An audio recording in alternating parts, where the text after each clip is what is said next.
বুড়ি তখন একটা লম্বা লাঠি নিয়ে টুনিকে তাড়া করতে লাগলো। তখন টুনি উঠতে উঠতে বলল, করো কি বুড়িমা, লেগে যাবে তো।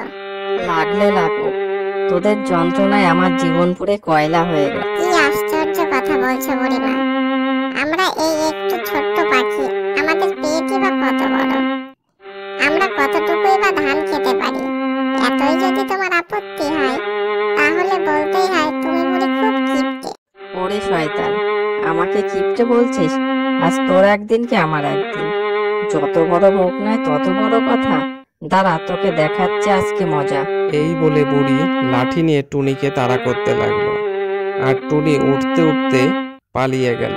আর যেতে যেতে টুনি একটি কবিতা বলে গেল, কিপটে বুড়ি ভীষণ পাজি, ধান খাওয়াতে হয় না রাজি। এই বলতে বলতে টুনি ওখান থেকে উড়ে জঙ্গলের মধ্যে চলে গেল। এই শয়তান টুনিটা খুব বার বেড়েছে। ও কি ভেবেছে আমার ধন সম্পত্তি সব খাবে? অমনটা হচ্ছে না, সবগুলোকে দেনা পাওনা দেব, দরকার হলে ফাঁদ পেতে রাখবো। তখন রোজ রোজ পাখিগুলো যখন খাবার খেতে আসবে আর ফাঁদে এসে আটকে যাবে, তখন বাচাদনেরা বুঝতে পারবে যে কত ধানে কত চাল। বুড়ির যেমনি ভাবা তেমনি কাজ। পরের দিন বুড়ি ফাঁদ পেতে রাখলো। এই তো ফাঁদ পাতা হয়ে গেছে, এবার দেখি কোন পাখি আমার ধান খেতে আসে।